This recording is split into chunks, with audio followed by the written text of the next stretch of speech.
So one of the things that's really important here is for us to find a way to try to identify the claim or demand that has then created an expectation that then in turn creates an unenforceable rule.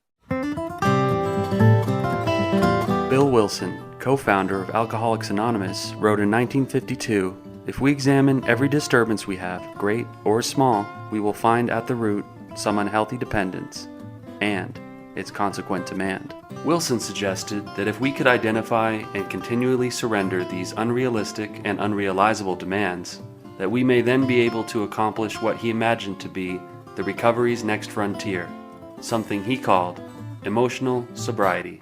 Flash forward 70 years and join psychotherapists and best-selling authors Tom Rutledge and Dr. Alan Berger, who have taken up the mantle of exploring Bill Wilson's new frontier. Welcome to Emotional Sobriety. Well, here we are again, Dr. Alan Berger. How you doing? Well, I'm doing fine.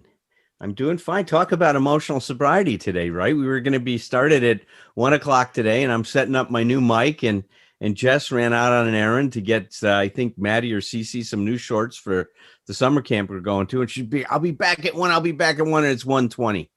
Yeah. And so now I got to let it go, right? Mm-hmm. You guys were great. You guys are rolling with the punches, and I'm ready to divorce her. That's right. No, we don't. No. Well, first of all, I don't want to go through your divorce, so don't do that. This is just being positively selfish on my part. And I like Jess a lot, and I don't think you're going to do any better. So it's. I better. But boy, look at the reaction, though, right? And she's just 20 minutes late, and I turn it into this catastrophic thing. I mean, which is what this head of mine does. It's like it's not a big deal for you guys, and now I'm letting it go as we sit here and talk. And I even saw your guys' attitudes was great towards the whole thing.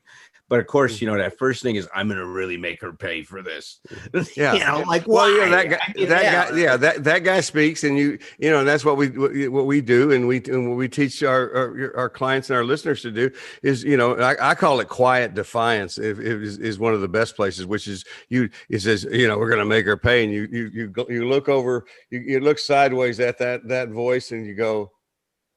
Okay. Anyway, what were we talking about? What were we doing? I like that. It's like a non sequitur, right? You have complete non sequitur.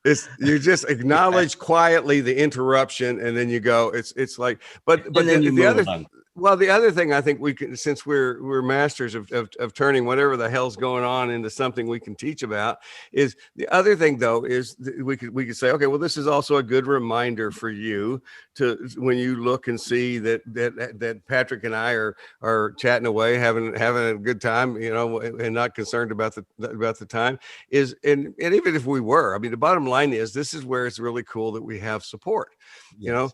We got each other's backs. It's like, if what I know is if I that when we were doing when you're doing the Thursday night thing, and I was supposed to be part in presenting some of that stuff, and I fell into my duck pond, and came back and told my unemotional sobriety story there, with cussed like a banshee in the duck pond, because I was not so much because I fell in the duck pond, but because it was right at the moment I was supposed to be getting on the air with you, and it's like. My wife thought it was hilarious. She was fully entertained. But, the thing is, I had her text Patrick, actually, because I was in the shower. But, you guys responded, everybody, and I knew that was going to be the case, but I forgot it in the moment. In fact, I had so much fun with it. I mean, we were all laughing and having a great time. But look, what makes this important, like you said, when you say, how do we turn this into a teaching time? So, first of all, everybody out there, I want you to hear this. Tom and I are teaching this. This doesn't mean that we have mastered this. There's no mastering this. That we are a work in progress. You are a work in progress. None of us are going to be able to adhere to these principles perfectly, right? We strive for spiritual progress, not spiritual perfection. We try to strive for emotional progress, not emotional perfection. So this is such a great opportunity to say, look, Tom and I we're right in the lifeboat with you guys, right? We haven't found a way out of this lifeboat yet. We're still paddling away and trying to figure this whole thing out. And so please give yourself a break out there. Right. You know, as we talk about these things, we're going to set up some principles, some ideas, maybe even some ideals in terms of what's the best way to handle this. Mm-hmm. But this is I like to think of emotional sobriety as a series of successive approximations. A series of successive approximations. We keep trying to get a little closer to the bullseye, right? That every time, even if we fall back and we now are even off the target completely, we missed the dartboard entirely. That's okay too, because we're going to learn from that. And so one of the things I love about working with you, Tom, is we say everything is grist for the mill. Mm-hmm. You throw everything in the hopper, we grind it down, we're going to unpack it. Your success is important and your failures are equally important. Well, they're the same in the sense, you know, one of my little nutshells says, if you learn from failure, it becomes success. And that's the truth. It's like it's and the other thing is the great hypothetical that I love, and it's part of it is understanding that I'm not, and I have no interest whatsoever in being someone who is going to say to you now or any time that I can imagine before I drop off the face of the earth that I understand how the universe works. Because I don't, you know, I did when I was in my 20s because I knew how everything worked then. I knew everything back in those days. Exactly. But that's what makes me so admirable. It's so admirable when I meet people who are younger, who already have humility. You know, it's like they're amazing to me because I had none back in those days. But the idea is, you know, what you said about the lifeboat. Being in the lifeboat is that's not a problem definition for me. That's a definition of where I am. And I like the lifeboat. I like the people that are in the lifeboat with me. I like being here. And it's like, it really is okay. If, whatever, you know, in the hypothetical, I'd almost forgotten what I was going to say, but what I was going to say is, you know, just the hypothetical is if the purpose of life were to learn, and specifically to learn something each day about myself, about how to be better, you know, then how am I doing? To me, that's where you and I talk about integrity a lot. That's one of the ways that I kind of measure integrity. Am I finding something that I can learn about myself? You know, and it's not, and someday, you know, and definitely learning not to measure each day, not by how I feel. I want to be aware of what I feel, but feeling good is not necessarily what I need at the end of every day. You know, that's what I want. I like that. I like being happy, feeling good. But the idea is, you know, sometimes, you know, I say anybody can have a good day on a good day. It's like sometimes the best days of our lives, as far as what we're learning and how we're growing, are days that you ask me at the end of the day, you say, how you doing? I'm going like, I feel like shit. You know, I feel, you know, just worn out. And, you know, and if, you know, if emotional recovery was a physical thing, I would be so sore, you know. It's like, but it's like, but I did good, you know. Right on. In this scheduling pileup that you're experiencing, Alan, with the kids and Jess, is not taking it personally or attempting to not take it personally. Would you say that that's the main cooling factor? That's a very important thing. Look, so we'll get to that in 1 minute, but I want to say one more way that success and failure are the same. Mm-hmm. They're both temporary. Yes. They're both temporary, right? Yes. They're both very short-lived. And see, that's why you don't want to think about setting up house in any one of those states, right? Because if you do, you're going to be evicted. That's right. Your failure is not going to last, and neither is your success. And so there's this movement, right? I have a new prop. Say that again about failure and success being the same. Failure and success are the same because they're both temporary. That wasn't very loud. There we go. It's almost like Groucho Marx. The bird's going to fall, and there's $100 gift certificate. The magic void. But see that's the wonderful thing about these things is that when we get these new perspectives, you know, sometimes I work with, you know, these junior tennis players, right? When I especially when my son Nick was playing, and a loss would be so catastrophic, and I would say to them, who do you think is going to remember this loss 2 weeks from now? Nobody thinks about that tournament. What are they thinking about? The next tournament. And they're not thinking about whether you won or lost. They're thinking about, how did I do? And that's the other thing, right? These things are so important to us, but they're not that big of a deal to everybody else. And look, and like you said, Patrick, is not taking it personal is such an important part of navigating and achieving, emotional sobriety. And that's really what we wanted to devote this show to today, is to really take a deep dive into this whole subject of not taking things personally. Yeah, because it's one of the things that I had suggested it too, to suggest it, because it's one of the things I hear from listeners about, and I hear from people that I've talked, clients ask questions about this too. It's like, but the idea, because I think it's definitely one of the things that in 12 steps is a great example of something that is simple but not easy. It is complex in a lot of ways, but the concept itself is quite simple, and it does take some exploration. And but as we get started with that, as we specifically get started with the whole new emotional sobriety theme for our podcast, it's like, I want to start emphasizing, I want to continue to emphasize that. It goes back to what you're saying about who we are and what we have. We get really excited about what we're talking about. We're both very enthusiastic about this stuff. And one of the things I've said to other people is that one of the things I've learned from you, from working with you, is how to speak with more authority, because you do that very well. And it's like you do it so well that there's several jokes I get off on you a lot because you sound so damn sure of yourself. But the truth is, I am Mr. I was talking about this at the workshop I did for the Berlin group not long ago, where it's like I was saying, I'm like Mr. Disclaimer. I'm the opposite of that, where I'm going like, but the next sentence I say may not apply to you. It's like, if I'm not careful, that's every other sentence. But I want to be able to speak with that voice of authority, or that surety that I have when I'm feeling and thinking about this stuff. But I want everyone listening to know that this is where you practice. I have a nutshell for this one too, and that is, I respect your opinion. I trust my judgment. I respect your opinion. I trust my judgment. Listen to what we say. Take it in. Figure out where it fits for you.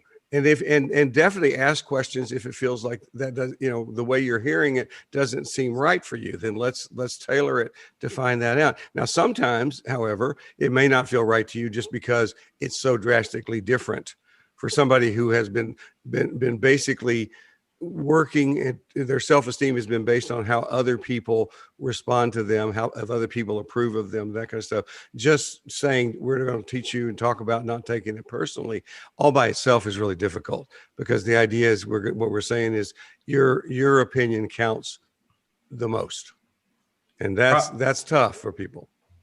Broadly speaking, I mean, why would you say that so many people struggle with not taking things personally? Does it have something to do with, we're all the heroes in our own story, and so everything is framed through a sensibility of, something that's happening in the world, it's actually always happening to me. So, No, I think you've hit it, a very important point, Patrick, and I think we can really explore this a lot, but I think it's this issue that Don Miguel Ruiz in the Four Agreements, he calls it that the issue underneath all of this is this idea of personal importance, is that I am so important, and that we've all have this idea that everything is about me, that somehow we're the center of the universe. Now, I think that comes from a lot of different sources.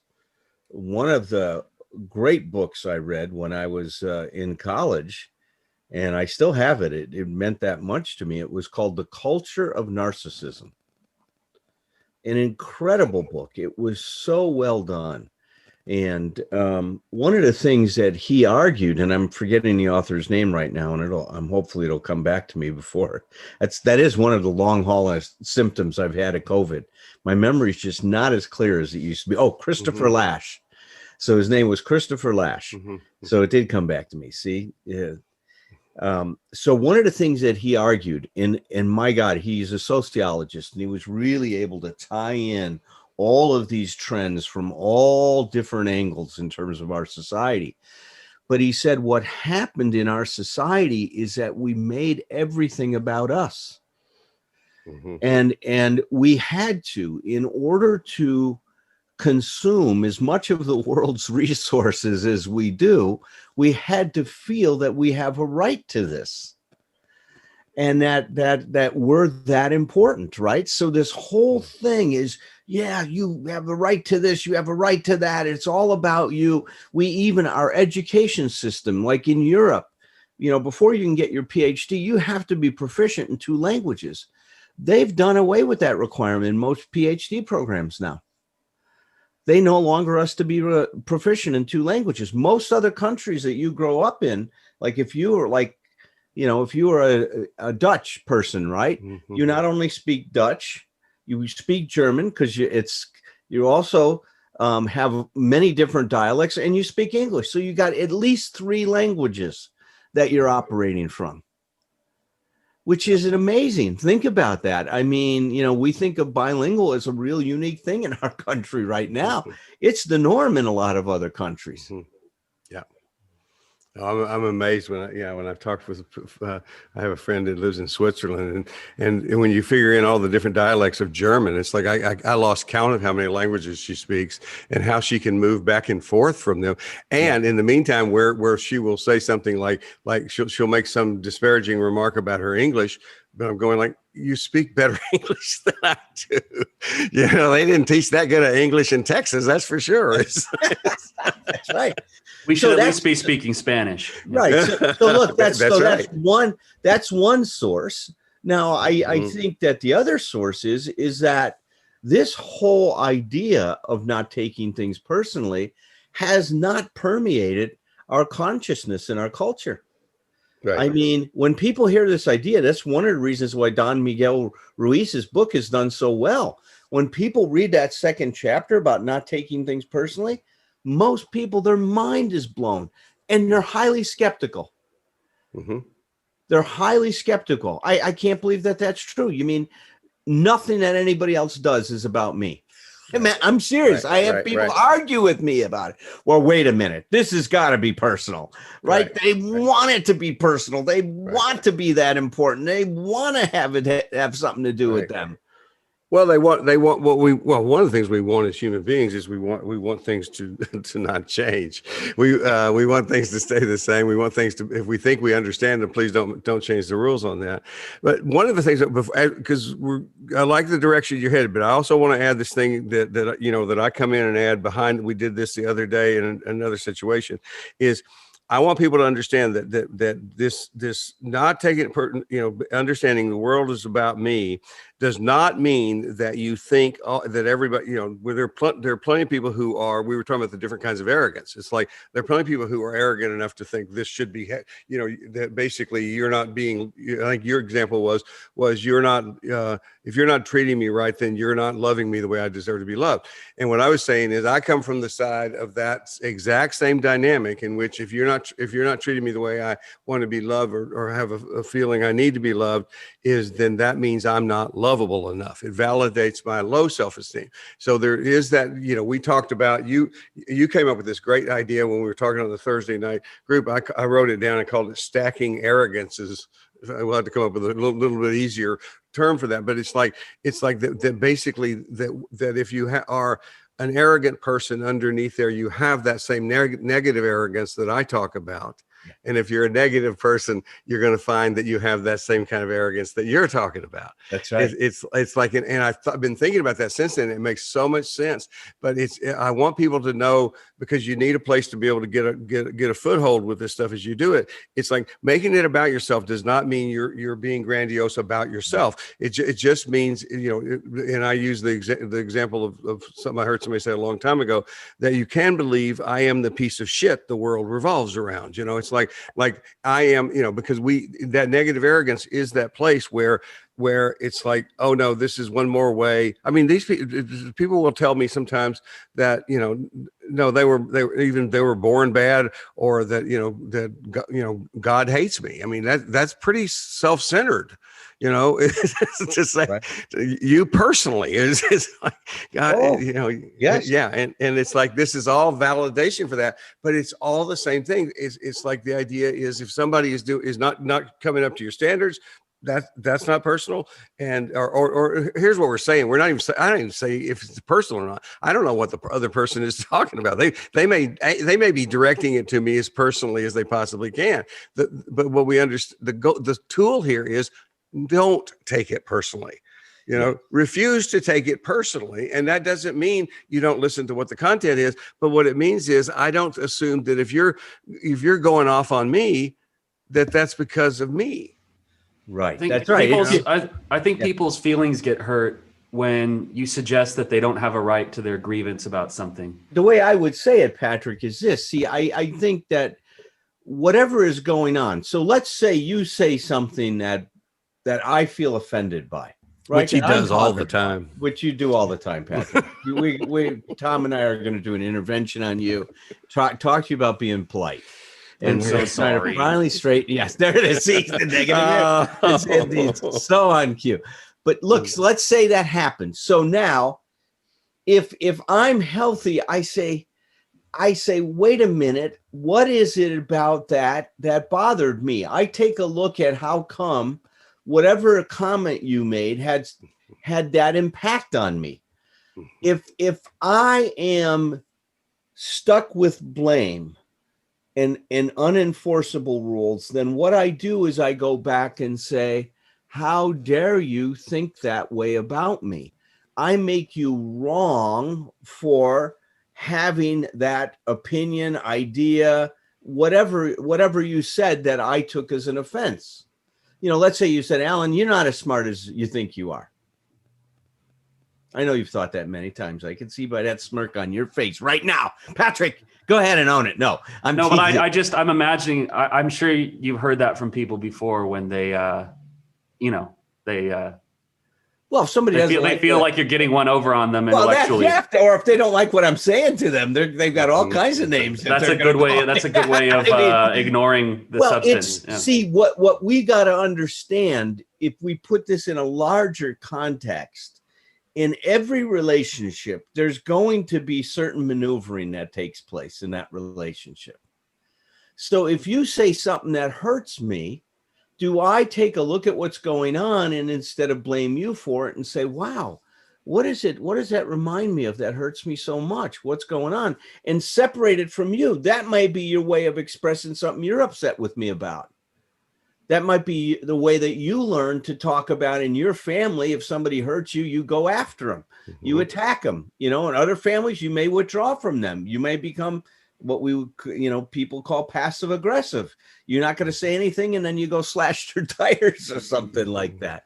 But see, what I'm saying with this not taking things personally, the way that you respond and the way that you deal with what you deal with is based on who you are. It's not based on who I am. How I respond to you is based on who I am. It's not based on you. Mm-hmm. So that starts to get us separated from each other and not responsible. Now, when I said everything is maneuver before, this brilliant family therapist, Dr. Gerald Zook, Z-U-K, I love his work. It was brilliant. He looked at families in terms of their interaction. And one of the things that he looked at is, did the way that they interact with each other keep the conversation flowing, or did it shut it down? He just looked at that variable. Did the conversation move to what's next, or did it get stopped? Very simple variable, right? Is the conversation continuing to move forward, or is it somehow being brought to an end?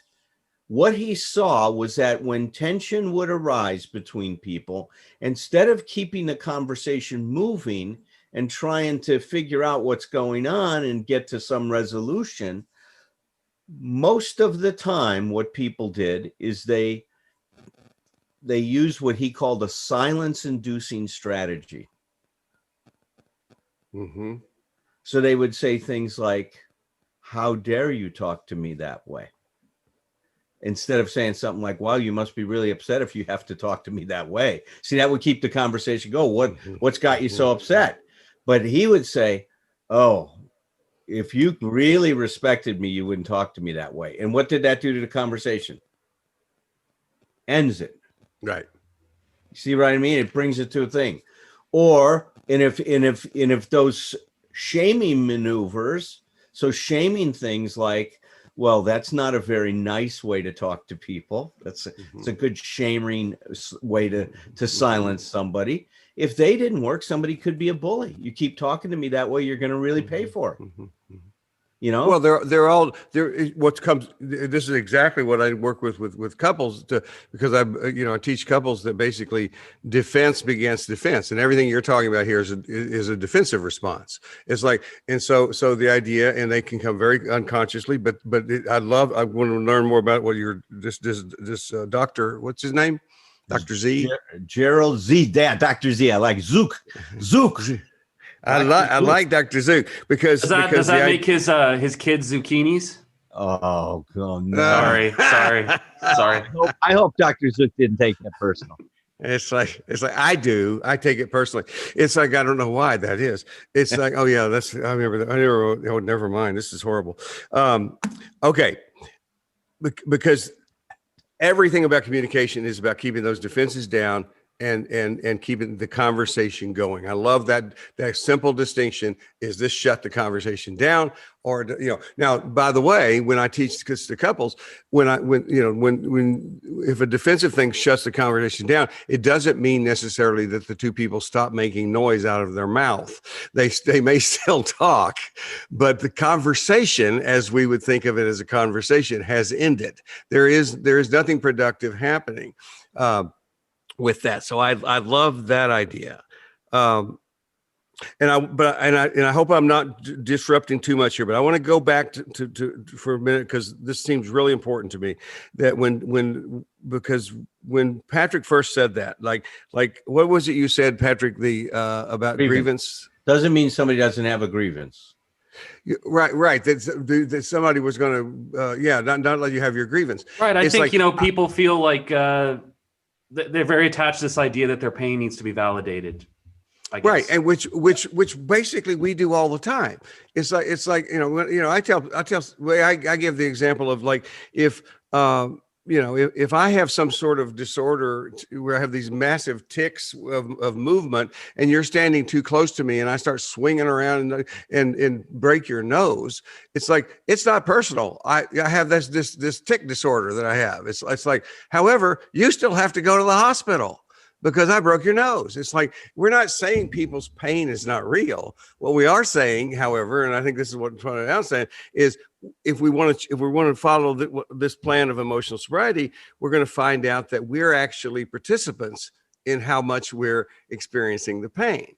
Yeah. And that's not to say the pain. And by the way, if I'm hurt because of what I'm doing internally, the pain is still real.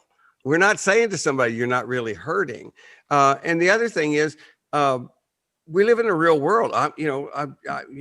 We talked before we went on the air today about a grievance I have with Dr. Phil. It's like, I still have that. It's like, we can look at that one time and see where I'm taking it to personally and doing this stuff. But it's like, it doesn't mean you don't get to have it. You don't get to express it. It just means this is some stuff we can do to work through and become better, and things we can learn from this. Yeah. It's, I guess, what I want people to know is nobody's telling you that, nobody's trying to invalidate your experience when we say don't take it personally. Does that seem accurate, Alan? Oh, I think you're right on. And see, the thing is that we're not invalidating your experience, but what we're challenging you to do is to pay attention to what you attribute your experience to. See, that's the important thing. So let's take Tom's example of the tic disorder. Mm-hmm. And so you stand next to him and he breaks your nose. Taking it personal would be, well, why weren't you more careful? If you cared about me, you'd be more careful. The guy's got a neurological disorder. He was doing the best he can. So if I'm in relationship to him and I don't want my nose broken, the next time we're hanging out together, I'm going to keep a foot, boundary between us, a safety zone or something like that. I'm going to learn to be in relationship. Social distance. You're going to socially distance with me. 6 feet, right? But see, if I go back to him and say, you got to do it my way because that's my demand on you, that you got to control yourself. Trust me, the stuff we're talking about, you may think it's ridiculous to use the analogy to a tic disorder, but these habitual ways of reacting are very, very, very automatic. Yes. And, like Tom was saying earlier, when I was talking to him about my first thing was to be upset and, I'll divorce her. He says, listen to the first voice, recognize it, ignore it, and then think about what's the second voice. See, and the reason we're doing that is because we understand that first voice, you've reacted that way thousands, if not millions of times. Right. And to think that just because you get an idea in your head, you're going to be able to turn it around, it's not going to happen that easy. It's Ellen, it's and as a matter of fact, when I wrote that little piece about I called it the subtitle was the shortest self-help book in the world, but it was about first voice, second voice, and it's like what I tell people a lot of times is the shortcut of all of this intrapersonal stuff is first voice, not me, second voice, me. And so the idea is, and there may be exceptions to that, but when we're dealing with something that has any kind of emotional nature to it, I don't think so. I think the idea, the first voice is the reflex. And it doesn't mean it's always wrong, because if the second voice says, I agree, and we're going to go with that one, we do that. But the idea is very often we go with the first reflex, the first response, which is if we're hurt, we get defensive. Yes. And that's taking it personally. That's what it's doing is, what I want people to know when they hear this is like, if we're having a conversation about an example of this, then we're going to look at the details of this. It's not just sorry, you don't ever get to have a grievance, because that would be horrible. We would all end up so emotionally constipated. It would be, we would be horrible to be around, but we have to be able to process our feelings. But what we're talking about specifically with emotional sobriety is basically a mindset and maybe even a lifestyle of saying, whatever is happening to me in my life, I want to learn from it. How that positive opportunism idea that we use, which is, how can I use whatever's happening to me to become a better person? What can I learn about myself from this that can help me be better next time? And it doesn't mean that other people don't bump into us, don't do so. And it doesn't even mean that people don't do mean things to us on purpose. Yeah. It takes you out of reaction and into action, right? Yes. And even the word that came to my mind, what we're trying to do is take people out of reaction and into investigation.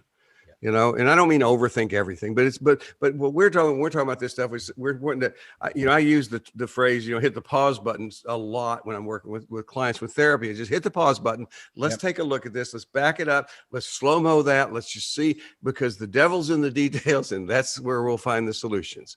And it's like, and it is investigation, and it is about learning, and it's about changing. Well, let's go a little further, because I think that this is right on. So we're inviting you to investigate when you're upset about something, and let's say you have taken something personal that somebody has said to you, right? That it's really bothered you. So now what do you do with that? Like Tom said, if you can not respond immediately to it and live in the pause for a while. And I love what Dr. Viktor Frankl said about that. He says there's a space between a stimulus and our reaction. He says, live in that space. In that space, you have the power to choose. In that choice is your freedom. And emotional sobriety is about emotional freedom. I mean, that's what, that's really what we're striving for when we're trying to achieve this emotional sobriety in our life, is to have this emotional autonomy. So we're in that space now that Tom is talking about, the pause, the restraint of tongue and pen, Bill Wilson called it, right? In I think in the Big Book, even he had that idea in it, because he understood that our reflexes, as Tom's saying, can go awry at times and stuff like that. That I can fantasize a lot of things about why you're doing what you're doing. A lot of it's not good stuff, right? So I want to pause and not have another great phrase from the big book is not have contempt prior to investigation. Not have contempt prior to investigation. So let's talk about the investigation a minute. So one of the things that's really important here is for us to find a way to try to identify the claim or demand that has then created an expectation that then in turn creates an unenforceable rule. Because underneath that, you're going to find this every friggin' time. A very interesting thing I ran across, Tom, and you'll appreciate this. So Fritz Perls, the founder of Gestalt therapy, or some call him the co-founder, as Laura was oftentimes thought of as the co-founder. He had this protocol he worked with resentment. And so what he had the person do is, first of all, articulate what the resentment was. I resent you for, let's go, just take the Dr. Phil show, maybe. I resent you for, I think you told me you worked with an anorexic gal. He was going over her stuff, and the agreement he had made with you is that when he talked about her and the work you did with him, that the quid pro quo would be that he'd talk about your book. Was that Embracing Fair? Yeah. Was it the Embracing Fair book? Great book. So he goes on the show. Thank you for promoting it. He goes on the show and he talks about this gal and talks about the great work that's done with her. And he says nothing about the book, right? Right. So he doesn't say anything about it. So the resentment you had, that's you're saying that. I resent him for violating our agreement. That's right. That's right. So I would say that. Okay. Yeah. So then Fritz would say, all right, well, what's your demand underneath that? So after you say the resentment, say your demand. I demand that if you make an agreement with me, you have to do what? You have to fulfill it. You have to follow through. Right. Yeah. That's right. And see, so there comes the should. And now we get to the unenforceable rule. People should do what they say they're going to do. And then Fritz would always say, do you do that all the time? You always do what you say you're going to do. Right. And the person all over it goes, well, wait a minute. Right. I mean, I got that rule, but I'm not so sure I live up to it. That's beautiful, because we're sitting here with two men who know me, and I'm sure that either one of you would not have a hard time coming up with some exampps of where I may not follow through. So that's beautiful. Actually, I never have one example of that. I mean, I find you I mean, eventually, but you know what I mean in this bigger sense of things. I mean, we all are gonna fall short. Nobody's going to be perfect on this stuff, but it's so amazing how these shoulds inside of us seem like they are part of the 10 Commandments. Right. But let me just say what my experience was there, just in that amazing with Fritz's protocol there. It's like, the first thing I became aware of the moment you said, had me put it into words, which I found was, this happened years and years ago. So it's like it's just in case you need somebody to help you know how to hold on to a resentment, please, I can help you. It's like, but more than a new book coming out, That's how to hold on to that resentment even longer. For decades, the decade approach to resentment, holding on to. That's right. I'll have to get the book cover I got put out for April Fool's. Pretended to write a book called "It's All Your Fault." It's like it's just all, and it's supposed to be a book about how you can. There's nothing you can't blame on other people. But the idea, my experience with that was when you and Fritz had me put that into words, just as simple like that, just put it into words, and see, that's really an amazing thing I noticed too. And this is a good reminder to me, just as a therapist, is even though we're talking about it, it's easy to run past that, but have that person say it out loud. And so when I said it out loud, first of all, it didn't seem as big as it felt inside. I felt an incongruence to that. The other thing that occurred to me immediately, and this is just very subjective in terms of my experience, is another guy in my head immediately pointed out to me how because you were asking me about the demands that I have, and you were asking them in present tense, is that this happened years and years ago. and that there's nothing that's going to be righted about it's not even possible to do that now. And so the futility of it became and then you added the part where you just simply ask, am I perfect at that? Yeah. So, I mean, I had, and I'm sure everybody's experience would be different, but just with that one thing, 1, 2, 3 hits, yeah, I was already in a different process with it. Right. There you go. And I think and then it would even go a little farther. Then what was the fantasy? If he would have promoted that book, what would have happened to your life? Oh, the book, the giant, every bestseller list. And I would be the most amazing, famous author on the planet, of course. And you and I both had experiences. We go on shows and do a great job, and we don't get one book sale from it. That's right. Alan, you're a student of Viktor Frankl, and would you say that he succeeded at not taking his experience personally? Was that something? I think that wow. he that's such a great question. If people don't know about his experience, he was a psychiatrist in Vienna, and he was taken prisoner by the Nazis at the beginning of World War II. Lived in a concentration camp, one form and the other, 4 of them, 4 different camps he was sent to. Probably the only reason that he wasn't killed in one of the last 2 camps is because they realized he was a medical doctor, and they put him in charge of the medical care for all of the other prisoners that were in the camp, which meant nothing because they provided him with no medical supplies to do anything for anybody.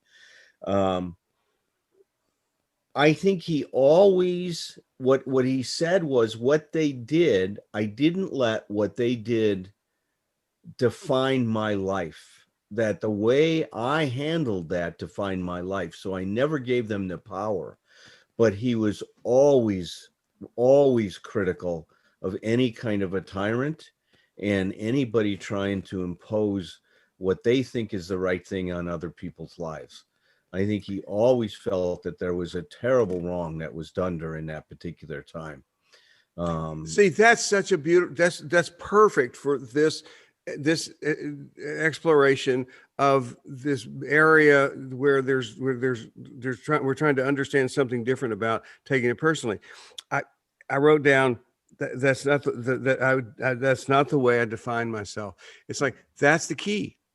The key is whatever. It's not saying what that other person is doing. It's not even saying it doesn't suck majorly, because obviously we're gonna, Nazis, yeah, they suck majorly. It's like, and I'm pretty sure that's an understatement. But to take something that huge and he said what I mean, I think good therapy says everywhere is just, and good solid self-esteem says, which is I'm going to not just, I'm not going to let them define me. I'm going to define myself by how I respond. Yes. That's what this is. It's like, it's all about how I respond, and not taking it personally. This is the piece I'm getting right now is, okay, that's a reframe. That's another way to say, let's think of it this way. It's like, forget about like not taking away your grievance, but the idea is, okay, this is what's happened. How are you going to respond? There you go. What's going on inside of you, and what are you going to respond? That's beautiful. Yeah, that's right. That's right. Because it emphasizes that, no matter what happens, that we can still find a way to respond best to the situation that is going to result in our wholeness, if you will, and in keeping our integrity. Our healing, our equilibrium, our healing. Yeah. Well, correct me if I'm wrong, but Dr. Frankl, I believe, also in the Man's Search for Meaning, said, and I need to have the exact quote because his words are so amazing. He said, in that moment, that space and time between, in the space in between, he said, approach things as if you're getting ready to do this for the second time. And basically like if you and I love this idea, if you had a second chance to do this, how would you do it? Yeah. And it's like just that idea of how many times I've screwed things up, on those reflexes. Yep. And the idea of saying, slow down enough to where you could actually be doing it that well. And I love that. No, right on. I mean, that's a great way of thinking about it. And that's when we listen to the second voice, we've given ourselves a chance to do it the second time. Right. Right. Yes, that's it. Where we create a space to think about it and think about our best response. Now, I do want to make a plug for us on this. See, when I read Don Miguel's stuff, which I'm a big fan of his work. I really think it's very, very, in fact, he calls his A Practical Guide to Personal Freedom. Isn't it interesting that he's in many ways talking about emotional sobriety? I think Dr. Viktor Frankl was talking about emotional sobriety when he was talking about how to deal with what was going on around them. All those folks had to unhook their expectations that the situation should be any different than it is. And every one of the responses started with accepting the situation exactly like it is. So that becomes an important part, is acceptance on this. And I do think this requires another show for us to get into this more. But where I'd say that I think that where we take this a little bit in a different direction and maybe take a few steps down is we also look at the unenforceable rules underneath what is making this personal for us. And that's the important thing. Before we talked about the personal importance issue, is that because I'm making this about me, but now we want to go further. When we're making it about us, we have to say what kind of ideas, what claims, demands, expectations, unenforceable rules are being activated when this situation goes on. And see, that's where you and I have found in working with people, Tom, that we can unhook them big time from this stuff, from their shoulds and looking at their supposed tos and ought tos in their life. That's beautiful. No, absolutely. I call it going down the ladder. You just keep going down there, and it's just a few more rungs down, and you're gonna find some of this stuff that has the potential to change your life. That's right. It was interesting. So my Gestalt training group was last week, and I always prepare some kind of a presentation, and I'm always reading and getting more information, and Dr. Irving Polster, Dr. Irv Polster, came out with a new book recently called Enchantment in Gestalt Therapy. Great title, isn't it? And wow. I didn't know he had a new book. Enchantment. He's 97 years old. Yes, I knew that. 7. And he's still writing. There's hope for us, Tom. I want that, man. I want that.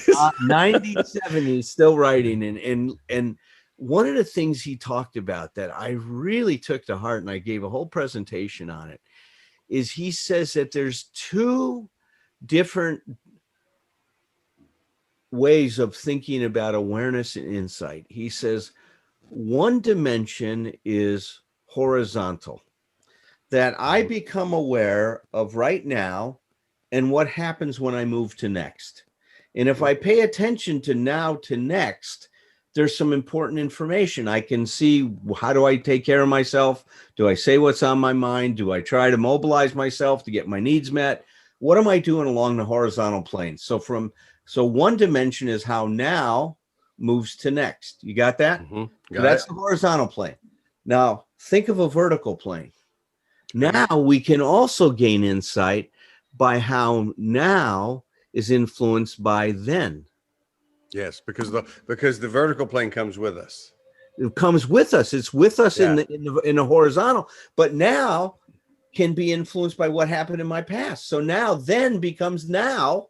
And if then becomes now the past is creating a lens to which I'm looking at the present, and it can get incredibly distorted because I'm not seeing how it's different. And so one of the points of this is that when I deal with that then and now, and deal with whatever the unfinished business issue is here, it frees me up in the now to go to next.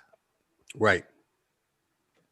Because it's a cool way of thinking, man. I just thought, what a neat way. And as I was working with the students, and we did this great this always happens. It's almost like the client's here to lecture and they come in and they present the issue exactly to demonstrate what happened in the lecture, which of course is not what's happening. It's we get a mindset and we're kind of focused on this issue. Yeah, everybody's got the same lenses. We're all looking at the same stuff now. It's beautiful. And now it's that's how we learn. Yeah. That's how we learn. I mean, it was so cool. I mean, she was dealing with all this now to next stuff, and then all of a sudden she had to go and deal with her stuff with her mom, and then dealt with that, and then came back to now. It was an amazing session, a great training day for us. But I wanted to throw that in because that's what you and I do.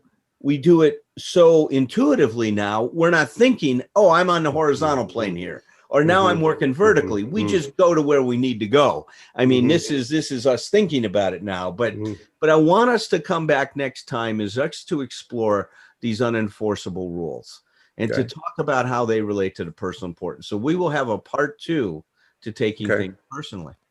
Okay, I like that a lot, and that's a very logical progression. So yeah, I'll come back. So I'll come back. Moves to next. I like that. See now, I love it when a plan comes together. I know. Patrick, is there anything that you'd like to add before we stop the show today?